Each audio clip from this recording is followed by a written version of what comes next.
السلام علیکم ورحمۃ اللہ وبرکاتہ۔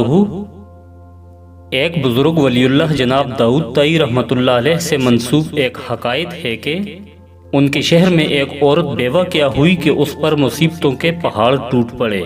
بچوں کا ساتھ اور کل جمع پونجی بس 3 درہم تھی۔ حالات سے مقابلہ کرنے کی ٹھانی اور جا کر بازار سے ان 3 درہم کا اون خرید لائی۔ کچھ چیزیں بنا کر فروخت کی تو 5 درہم وصول پائے۔ 2 درہم سے کھانا پینا خریدا اور 3 درہم کا پھر سے اون لیتی آئی۔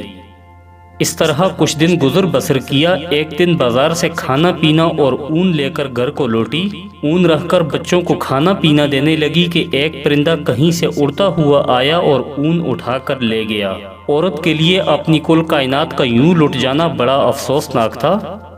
مستقبل کی ہولناکیوں سے خوفزدہ اور غم و غصے سے پاگل سی ہو کر رہ گئی۔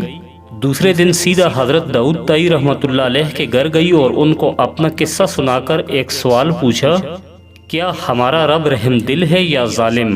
جناب داؤد طائی رحمۃ اللہ علیہ عورت کی درد بری کہانی سن کر پریشانی کے عالم میں ابھی اسے تسلی دے رہے تھے کہ اتنے میں دروازے پر دستک ہوئی۔ جا کر دیکھا تو 10 اجنبی اشخاص کو کھڑے ہوئے پایا۔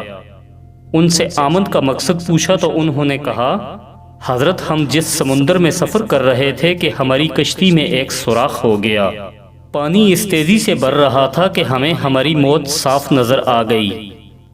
مصیبت کی اس گھڑی میں ہم میں سے ہر شخص نے عہد کیا کہ اگر اللہ پاک ہماری جان بچا دیں تو ہم میں سے ہر آدمی 1,000 درہم صدقہ دے گا۔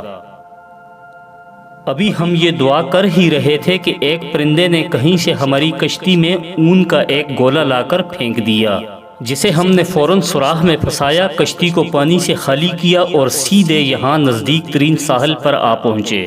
ہم کیونکہ یہاں کے لیے اجنبی تھے اس لیے لوگوں سے کسی معتبر آدمی کا نام پوچھا تو انہوں نے ہمیں سیدھا آپ کے پاس بھیج دیا ہے۔ یہ لیجئے 10,000 درہم اور ہماری طرف سے مستحقین کو ڈھونڈ کر دے دیجئے گا۔ داؤد طائی رحمۃ اللہ علیہ اللہ رب العزت کی اس حکمت پر حیران و پریشان ہوتے ہوئے 10,000 درہم لے کر سیدھا اندر اس عورت کے پاس گئے۔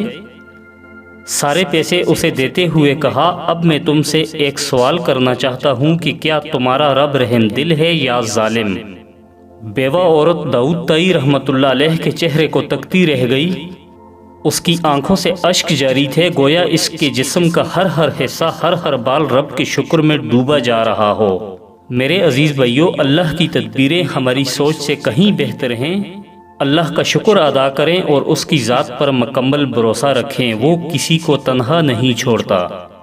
اگر آپ کو یہ ویڈیو اچھی لگی ہے تو اسے لائک کر دیجئے، اگر چینل کو سبسکرائب نہیں کیا تو پلیز سبسکرائب کر دیجئے۔ والسلام۔